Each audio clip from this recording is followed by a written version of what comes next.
Hi guys, welcome to బ్లెస్సిల్ విందు. ఇట్లా videos తీయడానికి టైం దొరకక వర్క్ మధ్యలో బ్రేక్స్ వచ్చినప్పుడు బయట కూర్చొని ఇట్లా వీడియోస్ తీస్తున్నాను అనమాట. అంటే వర్క్లో ఉన్నా కాబట్టి వర్క్ రిలేటెడ్ తీస్తాను. ఎవరైతే సీఎక్స్ సపోర్ట్కి వచ్చారో మనకు అప్పుడు అర్థమవుతుంది గైస్ క్లియర్లీ ఏంటి అంటే భూమి మీద ఎంతమంది తెలివిలేని వాళ్ళు ఉన్నారు. ఏ బుర్ర కొంచెం కూడా ఉపయోగించకుండా ఎదుటోళ్ళ మీద పడి బతికే వాళ్ళు ఎంతమంది ఉన్నారు అనేది సీఎక్స్ సపోర్ట్కి వచ్చిన వాళ్ళకి అర్థమవుతుంది. ఎంత టార్చర్ ఉంటుంది అంటే వాళ్ళు వేసే క్వశ్చన్స్కి మనకున్న మైండ్ దొబ్బుతుంది. మనకి పిచ్చి లేకపోయినా పిచ్చి రావాలంటే మీరు సీఎక్స్ సపోర్ట్కి రండి.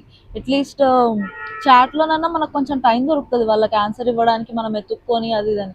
కానీ వాయిస్ ప్రాసెస్లో ఎవరైతే ఉంటారో గైస్ చెప్తున్నా వాళ్ళకైతే జిందాయిలో చూపించని టార్చర్ అంతా వీళ్ళే కస్టమర్సే చూపించేస్తారు అనమాట. అంటే వాళ్ళ ఫ్యామిలీ ప్రెజర్స్, అప్పులు ఏది ఉన్నా తట్టుకోగలుగుతారు. కానీ సీఎక్స్ సపోర్ట్కి వస్తే మాత్రం ఈ కస్టమర్ గాడు పెట్టే టార్చర్ అసలు తట్టుకోలేరు. క్లయింట్ అయితే ఇంకా దారుణం, అసలు వేస్ట్ గైజ్ అసలు సీరియస్లీ. అంటే అప్పుడు అర్థమవుతుంది మనకి ఎందుకు వచ్చినాం రా బాబు ఈ ఫీల్డ్లోకి అని చెప్పేసి. అంటే సీఎక్స్ సపోర్ట్కి వచ్చిన ప్రతి ఒక్కరు రిగ్రెట్ అవ్వడం తప్పించి ఇంకా లాస్ట్లో ఏం చేయలేడు. సీరియస్లీ చెప్తున్నాను.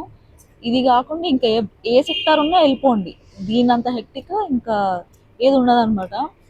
నాకు తెలిసి ఏ కార్పొరేట్ ఎంప్లాయ్ కానీ ఇది రిలేట్ అయ్యి ఉంటే దానికి వాళ్ళకి షేర్ చేయండి. And please don't forget to subscribe my channel. Thank you.